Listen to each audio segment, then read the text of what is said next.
Hey hello friends, welcome to bucket list. இன்னைக்கு நம்ம bucket list சேனல்ல உங்களுக்காக நான் என்ன திரைப்படத்தை கொண்டு வந்திருக்கேன்னா 2023ஆம் ஆண்டு சவுத் கொரியால வெளிவந்த ஸ்லீப்ங்கிற ஒரு ஹாரர் திரைப்படத்தை பத்தி தான் இன்னைக்கு நம்ம சேனல்ல பார்க்க போறோம். கண்டிப்பா இந்த திரைப்படம் உங்களுக்கு ரொம்ப பிடிக்கும்னு நம்புறேன். கதைக்குள்ள போறதுக்கு முன்னாடி இப்போ வந்து நம்ம சேனலுக்கு ஃபர்ஸ்ட் வாட்டி வரீங்கன்னா மறக்காம நம்ம சேனலை சப்ஸ்கிரைப் பண்ணிட்டு சரி வாங்க இப்ப நம்ம கதைக்குள்ள போலாம். படத்தோட ஸ்டார்டிங்லயே நம்ம ஹீரோவான ஹென்ரியை காட்டுறாங்க. நம்ம ஹென்ரிக்கு இருக்கிற ஒரே ஆசை என்னன்னா அவன் ஒரு மிகப்பெரிய சினிமா ஸ்டார் ஆகணும் தான். ஆனா அவனுக்கு இப்ப வரைக்கும் பெருசா எந்த விதமான ரோலும் கிடைக்கல. சின்ன சின்ன ரோல் தான் நடிச்சுக்கிட்டு இருக்கான். இப்படி அவனோட வைஃப் சூஜினை பத்தி பார்க்கலாம். நம்ம சூஜினுக்கு ஹென்ரினா அவ்வளவு பிடிக்கும். நம்ம ஹென்றி மிகப்பெரிய சினிமா ஸ்டார் ஆகணும்னு இவங்க கஷ்டப்பட்டு உழைச்சுக்கிட்டு இருக்காங்க. இப்ப நம்ம சூஜின் வந்துட்டு 9 மந்த் பிரெக்னெண்டா இருக்காங்க. பிரெக்னெண்டா இருக்காங்கன்னு கூட பார்க்காம ஹென்ரியோட கனவை ஹென்றி எப்படி அடைஞ்சாகணும்னு டெய்லி இரவு பகல்னு பார்க்காம அவனுக்காக ஒர்க் பண்ணிட்டு இருக்காங்க. இப்ப நம்ம சூஜினும் ஹென்ரியும் சேர்ந்து அவங்களோட நியூ அபார்ட்மெண்ட்டுக்கு போறாங்க. அந்த அபார்ட்மெண்ட்டுக்கு போய் அவங்க வீடெல்லாம் செட் பண்ணிட்டு ஃபர்ஸ்ட் நாள் அங்க படுத்து தூங்குறாங்க. அந்த மாதிரி படுத்து தூங்கும் போது ஹென்றி நம்ம வீட்டுல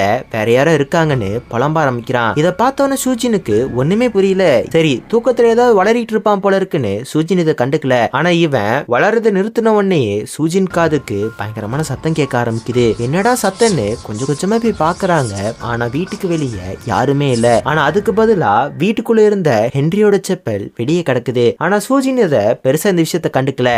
இப்ப அப்படியே எங்க இருந்து கட் பண்ணா அடுத்த நாள் நைட்டு நம்ம ஹென்றி நடிச்சிருந்த ஒரு புது டிவி ஷோ ரிலீஸ் ஆயிருந்திருக்கும். அதுல ஒரு சின்ன ரோல் பண்ணியிருந்திருப்பான். அந்த டிவி ப்ரோக்ராம் நம்ம சூஷினும் ஹென்ரியை உட்காந்து பார்த்துட்டு இருப்பாங்க. ஹென்றி நான் இவ்வளவு கேவலமா நடிச்சிருக்குன்னு பேசிட்டு இருந்திருப்பான். இப்ப அப்படியே அவங்க தூங்க போயிடுறாங்க. தூங்க போகும்போது அப்படியே சூஷின் ஹென்ரியோட ஸ்கிரிப்ட் பேப்பர் எடுத்து படிச்சு பார்த்துட்டு இருப்பாங்க. அந்த ஸ்கிரிப்ட் பேப்பர்ல நம்ம வீட்டுக்குள்ள யாரோ இருக்காங்கிற மாதிரி ஒரு டைலாக் இருக்கும். சோ இந்த டைலாக் தான் மனப்பாடம் பண்றங்கிற பேர்ல நேத்து உளறி இருப்பானோ இவங்க நினைச்சிட்டு இருக்கும் போதே ஹென்றி அவனோட கண்ணத்தை பயங்கரமா தோண்ட ஆரம்பிக்கிறான். நார்மலா சொரியறதை விட அவன் பயங்கரமா சொரிஞ்சுக்கிட்டு இருக்கான். இதை பார்த்த உடனே சூஜின் ஹென்ரியோட கையெடுத்து அப்படியே வச்சிடறாங்க.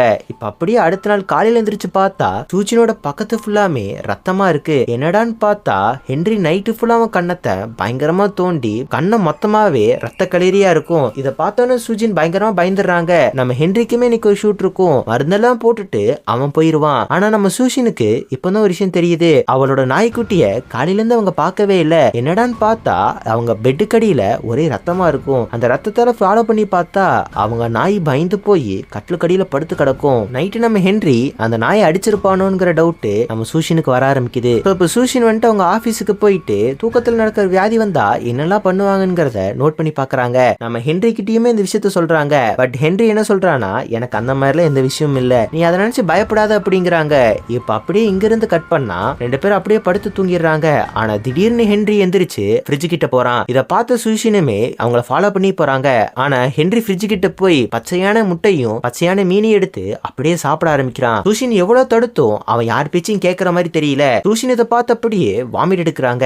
இப்ப அந்த இடத்துக்கு ஹென்றி வந்து வினோதமா ஒரு மாதிரி தண்ணி குடிக்கிறான். அதை பார்த்தோன்னே இவங்க பயங்கரமா பயந்து போயிடுறாங்க. பத்தாவதுக்கு இவங்க வளர்க்குற நாய் வேற ஹென்ரியை பார்த்து குலைச்சுக்கிட்டே இருக்கு. இதெல்லாம் பண்ணிட்டு இருந்த ஹென்றி இப்ப ரொம்ப வினோதமா ஒண்ணு பண்றான். ரூஃப் கிட்ட போய் குதிக்கிற மாதிரி போறான். ஆனா இதை பார்த்தோன்னு சூஷினுக்கு ஒரு நிமிஷம் உசிரே இல்ல. ரொம்ப கஷ்டப்பட்டு ஹென்ரியை காப்பாத்துறாங்க. அவனும் அவனோட கான்சியஸுக்கு வரான். அவன் சுயநினைவுக்கு வந்ததுக்கு அப்புறமா தான் நம்ம இவ்வளவு பெரிய தப்பு பண்ணிட்டோங்கிறதே அவனுக்கு தெரியுது. சோ சூஷன் சொன்ன மாதிரியே நம்ம டாக்டர் கிட்ட போலான்னு ஹென்றி ஒத்துக்கிறான். டாக்டருமே நம்ம ஹென்ரியோட உடம்பெல்லாம் பார்த்துட்டு உங்களுக்கு இந்த மாதிரி ஆர்டிஎம்னு ஒரு டிசீஸ் இருக்கு, இந்த டிசீஸ் வந்தவங்க இந்த மாதிரி சயின்ஸ் எல்லாம் பண்ணுவாங்கன்னு சொல்லிட்டு நம்ம ஹென்றி என்னெல்லாம் பண்ணானோ அதெல்லாம் ஒரு புக்லெட்டை எடுத்து காட்டுறாரு. இதை பார்த்தோன்னு சூஷனுக்குமே சரி இதெல்லாம் ஒரு காமனான ப்ராப்ளம் தான் போல இருக்கு, நம்ம ஹஸ்பண்டுக்கு சரியாயிரும் அப்படின்னு சொல்லிட்டு டாக்டர் கிட்ட என்னெல்லாம் பண்ணணும்னு கேட்கறாங்க. டாக்டருமே உங்க ஹஸ்பண்ட் இனிமே ப்ராப்பரா தூங்கணும், அவர் ஆல்கஹால் எதுவுமே எடுக்க கூடாது, நைட் ஷூட்ஸ் எல்லாம் போற மாதிரி இருந்தா நைட் ஷூட்ஸ் எல்லாம் இப்பவே கேன்சல் பண்ணிருங்க அப்படின்னு சொல்லிட்டு அவருக்கு ஒரு பில்லும் தராங்க. நம்மளோட சூஷனுமே என்னெல்லாம் பண்ணணும்ங்கிறத ஒரு பேப்பர்ல எழுதி அங்க ஒட்டி வச்சிடறாங்க. ஹென்றி நேத்து நைட் இந்த மாதிரி பிஹேவ் பண்ணதுனால சூஷன் என்ன பண்றாங்கன்னா அவங்க குதிச்சிடக்கூடாதுன்னு ரூஃபுக்கு ஃபுல்லாத்தையும் கம்பி போட்டு வச்சிடறாங்க. நம்ம ஹென்ரியுமே ஆல்கஹால் எல்லாம் தூக்கி போட்டுட்டு மாத்திரையை போட்டு படுத்துக்கிறான். அடுத்த நாள் எந்திரிச்சு பார்த்தா ஹென்றி நார்மலா தான் இருக்கான். எந்த விதமான ப்ராப்ளமும் நடந்த மாதிரி தெரியல. இப்ப அப்படியே சூஷன் எந்திரிச்சு ஃப்ரிட்ஜ் கிட்ட போறாங்க. ஃப்ரிட்ஜ் கிட்ட போய் பார்த்தா சூஷினோட நாய்க்குட்டிய ஹென்றி ஃப்ரிட்ஜுக்குள்ள போட்டு வச்சிருந்திருப்பான். இதை பார்த்தோன்னே இவங்க பயங்கரமா பயந்துடுறாங்க. இப்ப அப்படியே கொஞ்ச நாள் கழிச்சு போகுது. சூஷனுக்கு அழகான ஒரு பெண் குழந்தையும் பிறக்குது. ஆனா அதுக்கப்புறம் சூஷினோட அம்மா என்ன சொல்றாங்கன்னா உன் புருஷனுக்கு மனநிலைமை சரியில்லை, சோ உன் புருஷன் கூட இருக்காத, குழந்தைய தூக்கிட்டு வேற இடத்துக்கு போயிரு அப்படின்னு சொல்ல. பட் சூஷின் இதை ஃபர்ஸ்ட் சுத்தமா கேட்கல. ஹென்ரியுமே குழந்தை வந்ததுனால ஸ்லீப்பிங் பேக் போட்டு படுக்க ஆரம்பிக்கிறான். ஏன்னா இந்த மாதிரி படுத்தா அவன் கை கால் அசைக்க முடியாதுன்னு சொல்லி படுக்கிறான். ஆனா சூஷனுக்கு ஹென்ரிக்கு அவங்க அம்மா சொன்ன விஷயம் தான் திருப்பி திருப்பி வந்துட்டு போகுது. அதனால ரொம்ப பயந்து போய் தூக்கத்துல நடக்கிறவங்களால குழந்தைக்கு ஏதாவது பிரச்சனை வருமானு நெட்ல சர்ச் பண்ணி பாக்குறாங்க. அந்த மாதிரி சர்ச் பண்ணி பார்க்கும்போது தான் தூக்கத்துல நடக்கிறவங்களால குழந்தைகளுக்கு ஆபத்து இருக்கு அப்படின்னு தெரிய வர சூஷின் ரொம்பவே பயந்து போயிடுறாங்க. இது தெரிஞ்ச உடனே நம்ம சூஷின் என்ன பண்றாங்கன்னா அவங்க ஹஸ்பண்ட் கிட்ட படுத்துட்டு இருந்த குழந்தைய எடுத்துட்டு அப்படியே பாத் டப்புக்கு போய் கதவை சாத்திக்கிறாங்க. ஆனா கொஞ்ச நேரம் கழிச்சு ஹென்றி தூக்கத்திலிருந்து நடக்க ஆரம்பிச்சு கதவை போட்டு பயங்கரமா தட்ட ஆரம்பிக்கிறான். இதனால சூஷின் ரொம்பவே பயந்து போயிடுறாங்க. அப்படியே கதவோட சந்து வழியா பார்த்தா ஹென்றி வீட்டுக்குள்ளேயே பாத்ரூம் போறத நம்ம சூஷின் பாக்குறாங்க. சோ அடுத்த நாளே மறுபடியும் டாக்டர் கிட்ட போறாங்க. டாக்டர் கிட்ட போயுமே நீங்க சொன்னது எல்லாத்தையுமே நாங்க பண்ணி பார்த்துட்டோம், ஆனா ஒண்ணுமே வேலைக்கு ஆகல அப்படின்னு கேட்க டாக்டர் என்ன சொல்றாருன்னா இந்த வியாதி கொஞ்சம் கொஞ்சமா தான் சரியாகும் அப்படின்னு சொல்ல சூஷின் பயங்கர கடுப்பாயி டாக்டரே அடிக்க போறாங்க. இப்ப இந்த மாதிரி நடக்க ஹென்றி என்ன பண்றானா தன் குழந்தைய காப்பாத்துறதுக்காக அவன் வீட்டுக்குள்ள படுக்காம காருக்குள்ள படுத்தவங்க ஆரம்பிக்கிறான். அடுத்த நாள் காலையில சூஷின் என்ன பண்றாங்கன்னா அவங்க அம்மா மூலமா ஒரு பேய் ஓட்டுறவங்களை கூட்டிட்டு வராங்க. அந்த பேய் ஓட்டுறவங்களும் அவங்க வீட்டுக்குள்ள வந்து பார்த்துட்டு ஹென்ரிய பார்த்த உடனேயே சூஷினை பார்த்து சொல்றாங்க நீ 2 பேத்தோட வாழ்ந்துகிட்டு இருக்க, உன் புருஷனோட உடம்புக்குள்ள ஒரு பேய் இருக்கு, உன்னோட ஹஸ்பண்ட் எப்பெல்லாம் தூங்குறாரோ அப்பெல்லாம் அந்த பேய்க்கு உயிர் வந்துருது, சோ உன்னோட ஹஸ்பண்ட் விட்டு நீ தனியாவே இரு அப்படின்னு சொல்றாங்க. ஆனா இதெல்லாம் கேட்டு நம்ம ஹென்ரிக்கு இந்த அம்மா பைத்தியக்காரங்க மாதிரி தான் தெரியுறாங்க. சோ இப்ப அப்படியே எங்கிருந்து கட் பண்ணா நம்ம சூஷின் வளர்த்துட்டு இருந்த மாதிரி ஒரு நாய்க்குட்டிய அவங்க நெய்பர் ஒருத்தவங்க வளர்க்க ஆரம்பிக்கிறாங்க. சூஷின் அவங்க நாய்க்காக வாங்கின எல்லா ஃபுட்டையும் அவங்களுக்கு கொடுக்கலான்னு போறாங்க.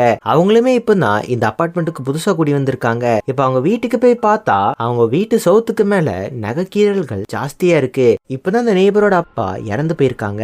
அந்த பேய் ஓட்டுற கிழவி ரீசெண்டா செத்த யாரோ ஒருத்தவங்களோட ஆவிதான் உங்களோட ஹஸ்பண்டோட உடம்புல இருக்குன்னு சொல்லி இருந்திருப்பாங்க.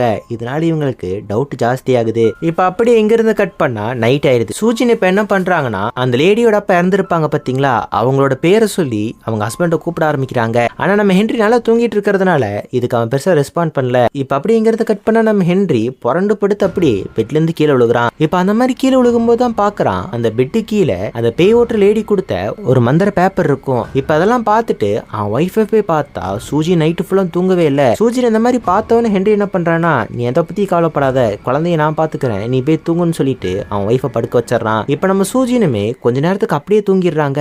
இப்ப அப்படியே எந்திரிச்சு பார்த்தா அவங்களோட ஹஸ்பண்டை தேடி பாக்குறாங்க. ஹஸ்பண்டையும் காணும், குழந்தையும் காணும். நாயை பண்ண மாதிரி குழந்தையும் ஃப்ரிட்ஜ்ல தூக்கி வச்சிருப்பானோன்னு பயந்து போய் ஃப்ரிட்ஜ்ல தேடி பாக்குறாங்க. ஆனா குழந்தை ஃப்ரிட்ஜ்ல இல்ல. ஒருவேளை குப்பையில தூக்கி போட்டிருப்பாங்களோன்னு அபார்ட்மெண்ட் கீழே போய் குப்பை தொட்டில எல்லாம் பயங்கரமா தேடுறாங்க. பார்த்தா அவங்களோட குழந்தையோட கை இருக்கு. அதை பார்த்தாலும் அவங்க அப்படியே பயந்துடுறாங்க. ஆனா இதெல்லாம் வெறும் கனவு தான். இப்ப அப்படியே முடிச்சு பாக்குறாங்க. பார்த்தா குழந்தை இருக்க வேண்டிய இடத்துல குழந்தை இல்ல. ஆனா அதுக்கு பதிலா ஒரு பெரிய சட்டியில ஒரு சூப் கொதிச்சுட்டு இருந்துச்சு. அதுல நிறைய கறி இருக்கு. ஒருவேளை நம்ம குழந்தைய அதுல போட்டு முக்கிருப்போன்னு இவங்க பயந்து போய் அந்த சட்டிய அப்படியே கமுத்திடுறாங்க. அதுல இருக்க எல்லா கறி துண்டி எடுத்து பாக்குறாங்க. பட் பார்த்த ஹென்றி குழந்தைய கையில தூக்கிட்டு வந்திருப்பான். இதை பார்த்தோன்னே ஹென்றி பயந்து போய் எதுக்கு இந்த மாதிரி லூஸ் தனமா பண்ணிட்டு இருக்குன்னு பயங்கரமா அவங்க வைஃப் திட்ட. இப்ப அவங்களோட வைஃபோட கை எரிஞ்சிருக்கிறதுனாலேயே ஐஸ் வைக்கலான்னு சொல்லி ஐஸ் வைக்க போறான். ஆனா சூப்போட அந்த பவுல் எடுத்துட்டு வந்து ஹென்ரியோட மண்டியில அடிக்கிறாங்க சுஜின். இப்ப அப்படியே இங்க இருந்து கட் பண்ணா ஒரு 3-4 மாசம் கழிச்சு காட்டுறாங்க. 3-4 மாசமா நம்மளோட ஹென்றி ஹாஸ்பிட்டல்ல தான் இருந்திருப்பான். ஹாஸ்பிட்டல்ல தங்கி நல்லாவே ட்ரீட்மெண்ட் எடுத்து இப்ப அவனோட இஷ்யூல சரியாயிருச்சுன்னு டாக்டர் சொல்லி அவனை டிஸ்சார்ஜே பண்றாங்க. இப்ப அதுக்கப்புறமா நம்ம ஹென்றி என்ன பண்றானா அவன் வைஃபை பார்க்கலான்னு போறான். ஆனா அவனோட வைஃபுக்குமே மனநிலை கொஞ்சம் சரியில்லைன்னு சொல்லி அவங்களே ஹாஸ்பிட்டல்ல தான் வச்சிருந்திருப்பாங்க. இப்ப அங்க போய் அவங்க வைஃபை பிக்கப் பண்ணலான்னு பார்த்தா ஹாஸ்பிட்டல் இருக்கவங்க என்ன சொல்றாங்கன்னா உங்க வைஃப் ஆல்ரெடி டிஸ்சார்ஜ் ஆயிட்டாங்க அப்படின்னு சொல்ல இப்ப அப்படியே வீட்டுக்கு கிளம்பி போறாங்க. வீட்டுக்கு கிளம்பி போய் பார்த்தா வீடு ஃபுல்லா அந்த மந்திர பேப்பரை ஃபுல்லா ஒட்டி வச்சிருந்திருப்பா சுஜின். பார்த்தோன்னே ஹென்றி என்ன பண்றானா இந்த மாதிரி லூசு தனமா பண்ணிக்கிட்டு இருக்க, நான் இப்ப நல்லா தான் இருக்கேன், எனக்கு எந்த விதமான பிரச்சனையும் இல்லை அப்படின்னு சொல்ல சுஜின் இப்ப என்ன சொல்றானா அதாவது நம்ம இந்த வீட்டுக்கு வந்தது 18ஆம் தேதி. நம்ம இந்த வீட்டுக்கு வந்த நாள் அன்னைக்கு தான் மேல் வீட்டுல இருக்கிற அந்த வயசான தாத்தா செத்து போயிருந்திருக்காரு. அவரோட ஃபேமிலி விட்டு பிரிய முடியாம உன்னோட உடம்புலயே தங்கிட்டாரு. அவராலதான் உனக்கு இவ்வளவு பிரச்சனை நடந்துட்டு இருக்கு அப்படின்னு சொல்றா. ஒருத்தவங்களோட ஆத்மா இன்னொருத்தவங்களோட உடம்புல 100 நாளுக்கு மேல இருந்துட்டாங்கன்னா அந்த ஆத்மாவை அப்புறம் அவங்க உடம்பு விட்டு பிரிக்கவே முடியாது. எனக்கு நீ வேணும், சோ அதுல இருந்து நான் உன்னை காப்பாத்தியே ஆவேன். நீ இவ்வளவு நாள் ஏன் தெரியுமா நல்லா இருக்க, நானே எங்க அம்மா உனக்கே தெரியாம பல பூஜைகளை பண்ணிட்டு இருக்கோம். அது மட்டும் இல்லாம உன் முதுகுக்கு பின்னாடி அந்த மந்திரவாத்திய நாங்க பதிய வச்சிருக்கோம். அதனாலதான் இப்ப வரைக்கும் பேயால உன் உடம்புக்குள்ள வர முடியல அப்படின்னு சொல்றாங்க. சடங்கோட வீடியோ எல்லாத்தையும் போட்டு காட்டுறாங்க. இதை பார்த்தோன்னே ஹென்றி பயங்கரமா கடுப்பாரான். நீ பைத்தியக்காரி மாதிரி என்னமா பண்ணிட்டு போன்னு சொல்லிட்டு அங்கிருந்து கிளம்பலான்னு போறான். ஆனா இப்ப இதெல்லாம் பார்த்த ஹென்றி அவன் ஒய்ஃப் கிட்ட போய் சரி இப்ப நான் உனக்கு என்னதான் பண்ணணும் அப்படின்னு கேட்க சுஷின் என்ன சொல்றாங்கன்னா ஃப்ரீசரை போய் ஓபன் பண்ணி பாரு அப்படின்னு சொல்ல ஃப்ரீசர் ஓபன் பண்ணா நம்ம ஹென்ரிக்கு ஒரு பயங்கரமான ஷாக்கு. ஏன்னா இந்த நெய்பர் ஆண்டியோட நாய்க்குட்டி குட்டிய கொன்னு உள்ள போட்டு வச்சிருந்திருப்பா. இப்ப இத பார்த்தோன்னா வாந்தி எடுக்கிறதுக்காக பாத்ரூம் போறான். ஆனா பாத்ரூம்குள்ள போனா அந்த நெய்பர் ஆன்டியவ கடத்தி வச்சிருந்திருப்பா. இப்ப நம்மளோட சூஷின் என்ன பண்றானா அந்த நெய்பரை தரத்தரன்னு இழுத்துட்டு வந்து நம்மளோட ஹென்றி முன்னாடி மரியாதை என்னோட ஹஸ்பண்டோட உடம்புல இருந்து வெளியே போயிரு, இல்லாட்டி உன்னோட மண்டையில இதை இறக்கிடுவேன் அப்படின்னு சொல்ல இதை பாக்குற நம்ம ஹென்ரிக்கு ஒண்ணுமே புரியல. ஏன் என்ன முட்டாள்தனம் பண்ணிட்டு இருக்குன்னு பயங்கரமா கத்திக்கிட்டு இருக்கான். பத்தாவதுக்கு நெய்பர் ஆண்டியோட அந்த பையன் வேற செக்யூரிட்டி காலெல்லாம் கூட்டு வந்துருவான். ஆனா இப்ப நம்மளோட சூஷின் என்ன பண்றானா வேற வழியே இல்ல, 12 மணி ஆக போகுது, இதுக்கு மேல விட்டோம்னா சரிப்பட்டு வராதுன்ட்டு ட்ரில்லிங் மிஷின் எடுத்து அந்த நெய்பர் ஆண்டியோட மண்டையை